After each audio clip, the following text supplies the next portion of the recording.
Olha só, estamos aqui juntos para continuarmos aprendendo e revisando os conteúdos que vocês já estudaram e que agora vocês têm a oportunidade de revisar para ficar tudo certo, tudo ok, então para fazerem as provas, né, que vocês irão fazer, os vestibulares e o Enem.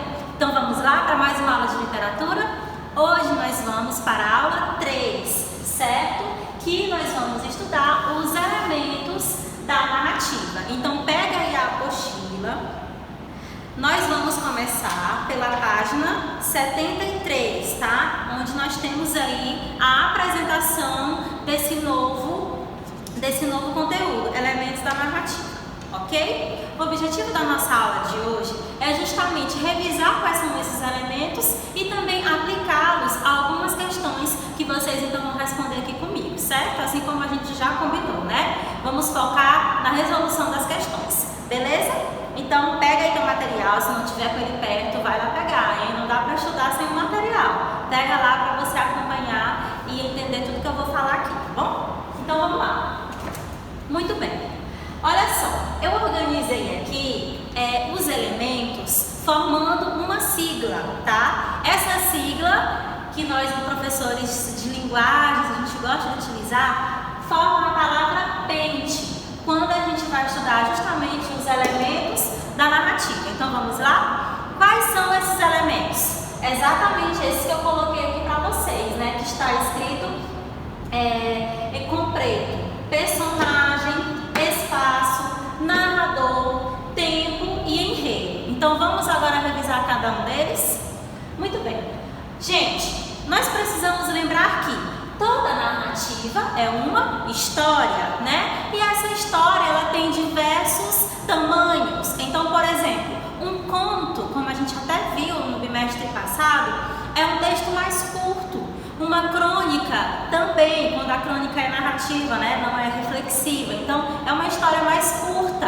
E aí, quando é curta, tem poucos personagens, tá? E tem ali uma resolução rapidamente do conflito que foi colocado naquela história. Agora nós temos os romances, que já são mais extensos, né? Tem diversos capítulos, geralmente muitos personagens, muitos conflitos, tá? E aí a gente tem então essa diferença, né? Porque na literatura é um caminhão assim de exemplos de textos que são narrativos, né? Como a gente sabe, tanto na prosa como também nos poemas, porque existem poemas que são narrativos, né? Como por exemplo os Lusíadas de Camões, que conta lá a história da expansão marítima, né? Dos navegantes aí no período lá do Renascimento. Então a narrativa, ela está muito presente. E aí quando a gente entende quais são esses elementos, a gente consegue perceber melhor como compreender cada detalhe, cada aspecto que as questões vão pedir de vocês, tá? Por isso que é muito importante vocês compreenderem esses elementos aqui. Então vamos lá. Primeiramente, personagem. Olha só, os personagens, ou também podemos falar as personagens, né? São o protagonista, o antagonista e os personagens secundários, certo? E aí eles variam de comportamento, variam porque também alguns deles podem narrar a história e assim cada um tem a sua característica dentro de uma determinada narrativa, tá? Mas são justamente esses aqui que nós conseguimos encontrar nas narrativas, ok? Protagonista, que é o principal, antagonista, que é o vilão, e os secundários, que são todos os outros. O interessante é que existem obras que o personagem principal, o protagonista, não é necessariamente uma pessoa, que é o exemplo da obra O Cortiço, de Aloysio Azevedo, que vocês estudaram no segundo ano, acredito eu. Então, O Cortiço tem como protagonista o próprio cortiço, né? O ambiente em si, que é colocado como protagonista da história, tá? Às vezes o protagonista não é necessariamente um ser humano, pode ser um animal, como nós temos nas narrativas aí animadas, né? Dos desenhos, enfim. Mas são esses aqui, beleza? Agora vamos para o espaço. O espaço é o local em que a história acontece, tá? Esse local, esse ambiente, nós podemos ok? Então, pode ser numa floresta, pode ser numa cidade, pode ser somente em uma sala, como por exemplo o conto Missa do Galo do Machado de Assis, onde a gente tem ali uma conversação meio que duvidosa, né? com algumas intenções que a gente percebe que o Machado deixa no ar, né? Entre os personagens. Então, diferencia demais. Existem vários exemplos, tá? Tem histórias que passeiam por diversos espaços, mas ao mesmo tempo tem histórias que se limitam a um espaço. E o espaço é muito importante para construir esse significado da história, como a gente viu, por exemplo, com o livro Quarto de Despejo, da Carolina Maria de Jesus, onde a gente tem ali a favela como um espaço de evidência, né? Em evidência, certo? Porque aquilo ali demonstrou justamente muitos dos significados que o livro nos estava propondo, para a gente poder compreender. Então, o espaço é extremamente relevante para a construção da narrativa. E aí tem um aspecto interessante. Nós também precisamos considerar que existe um espaço social. Como assim, professora? É porque tem determinados espaços na narrativa, que eles não se limitam apenas a serem um espaço físico. Eles também são um espaço social, porque tem a ver com a sociedade, tem a ver com a coletividade, tem a ver com um convívio, certo? Por exemplo, a favela que eu acabei de falar, né? A favela que eu acabei de mencionar, o Quarto de Despejo. Por exemplo, quando a gente tem uma história que conta ali um convívio de uma sala de aula, tá? Por exemplo, um convívio entre familiares em um determinado lugar. Então, são espaços sociais, porque nos mostram o convívio entre seres humanos, ok? Tem um significado, né? Além de ser espaço físico, é um espaço social. Maravilha, entenderam? Então, vamos lá. Agora é narrador. O narrador, observem aqui, ele pode ser observador, personagem ou onisciente, tá? Então, o narrador observador é quando a história está em terceira pessoa. Acredito eu que vocês já devem ter lido alguns exemplos, né? De histórias que são exatamente assim. Então, alguém está contando algo sem se colocar dentro dessa história, apenas contando como um observador, como o próprio nome está dizendo. Por exemplo, os contos de fadas, né? Era uma vez, fulano, aí vai contando. Alguém está de fora contando a história de outras pessoas, ok? Nós temos também o narrador personagem, que o próprio nome já está dizendo, né? É um narrador personagem porque alguém que está ali dentro daquela história está contando essa história pra gente, que é o que acontece com o livro Quarto de Despejo, como nós acabamos de ver, ok? Ou seja, é uma narração em primeira pessoa, tá bom? Muito bem. E o narrador onisciente, professora, como é que é? Observe na palavra onisciente, que significa que tem a ver com a mente, né? Com o entendimento do que se passa na nossa mente. O narrador onisciente é exatamente isso. Ele conta a história, mas ao mesmo tempo ele dá umas pinceladas, como se ele soubesse o que está se passando no interior da mente do personagem. Ele opina, ele fala o que está dentro daquele pensamento ali, ele reflete sobre aquelas ações, tá? E a gente consegue perceber bastante isso. Um recurso que é muito utilizado nas narrações é o recurso do flashback, tá? Que é quando o narrador ele faz aí uns flashes, ele traz algumas lembranças, algumas imagens que vêm à sua mente e ele coloca aqui na narração, entenderam? Beleza? Então vamos continuar. Agora a gente vai relembrar o tempo. O tempo de uma narrativa, ele pode ser cronológico ou psicológico. Porém, há casos em que os dois se misturam. Vamos lá, vamos entender. Primeiramente, o cronológico. Como o próprio nome já está falando, né, gente? Tem a ver com o reloginho aqui, ó, as horas se passando. Crono significa tempo, né? Então, quando a gente pensa no tempo, a gente está aqui vendo uma história em que as marcações do tempo são claras. Eu sei na história se é domingo, se é de manhã, se é à noite, se é Natal, certo? Por exemplo, o conto Missa do Galo, do Machado de Assis, que eu citei agora há pouco. Lá, tudo se passa em uma noite. E é naquele comecinho da noite ali, sendo que é uma noite de Natal. Eles estão esperando para ir a uma missa de Natal. Então, a gente consegue perceber claramente o tempo se passando, tá? Se é primavera, se é verão, se é outono, se é inverno, a narrativa deixa claro isso pra gente. Agora vamos para o tempo psicológico. Como o próprio nome está falando, o tempo psicológico, ele traz devaneios, ele traz aí lembranças, tá? Ele não tem uma marcação exata de qual é o momento do dia, se é noite, se é cedinho, se é o pôr do sol, não tem. É um tempo que a gente tem aí esses fluxos de consciência muito presentes. É o que acontece bastante com as obras da Clarice Lispector, tá bom? Vou colocar aqui para vocês. Acontece muito nas obras dela, porque ela tem essa marca desse fluxo de consciência, né? Então esse tempo psicológico é bastante recorrente nas obras da Clarice, ok?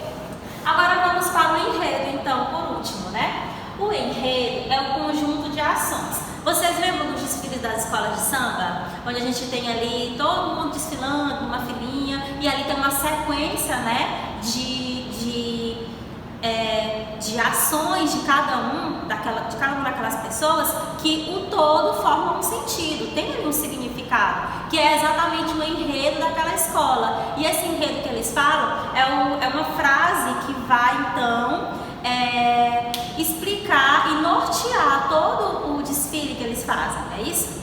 O enredo numa história é exatamente isso também, porque assim como lá na escola de samba eles têm uma organização, eles têm uma sequência ali para ser apresentada, aqui no enredo é exatamente uma sequência de ações. São um conjunto de ações apresentadas que nós temos, e aí essas ações, elas podem ser tanto linear quanto também não linear. Quando é linear, é quando eu tenho exatamente a apresentação da situação inicial, que é o começo da história, que está tudo tranquilo, tudo perfeito. Sabe o início do filme? Quando está tudo certo, tudo na santa paz, né? Aí de repente acontece alguma coisa, um sequestro, uma morte, ou sei lá, alguém se apaixona por outra pessoa, enfim, algo acontece que vai abalar essa tranquilidade.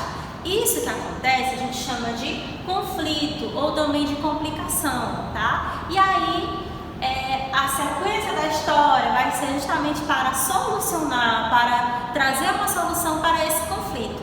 E aí, com o decorrer da história, a gente tem o quê? O clímax, que é aquele momento de maior tensão na história. Sabe quando no filme ali uma mocinha tá sofrendo bastante e parece que não acaba nunca, parece que são problemas que não acabam mais para eles resolverem? É exatamente o clímax das histórias, tá?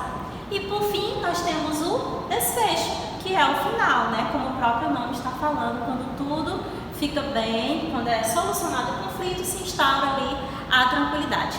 Então, essa sequência que eu estou falando é a sequência do enredo e é uma sequência linear. Acontece que tem algumas histórias que não começam do começo, né? Elas começam lá do meio do que está acontecendo, por exemplo, lá do conflito, aí no decorrer da história a gente vai então conhecendo o que foi que aconteceu, ok?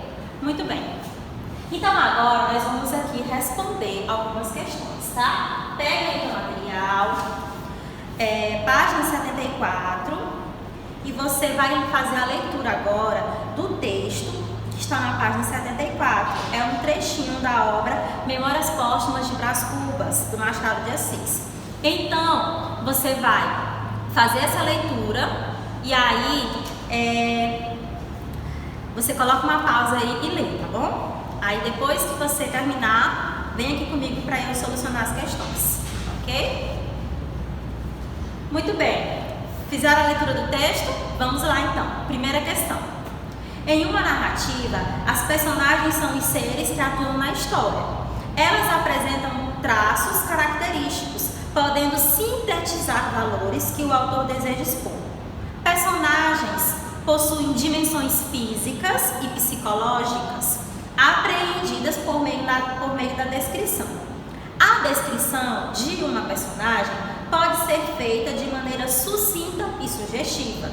No trecho, com apenas algumas palavras, o narrador Brás Cubas expõe ao leitor a personalidade de Luiz Dutra, que é marcada pela, e aí nós temos 5 alternativas.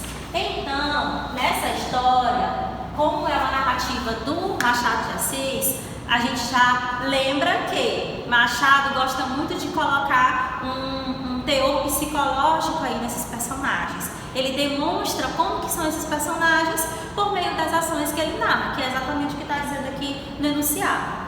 Levando isso em consideração e levando em consideração a leitura que vocês fizeram, a alternativa correta é a letra C, certo? Necessidade de reconhecimento público, ok? Por quê? Porque lá no início, se vocês observaram bem, ele fala assim, ó: os versos dele agradavam e valiam mais do que os meus, mas ele tinha necessidade de sanção, ou seja, de aprovação de alguns, que ele confirmasse o aplauso dos outros. Entenderam? Então, Machado fala que o Luiz Dutra precisava dessa aprovação dos outros. Então, a gente consegue perceber aí que essa é a questão correta.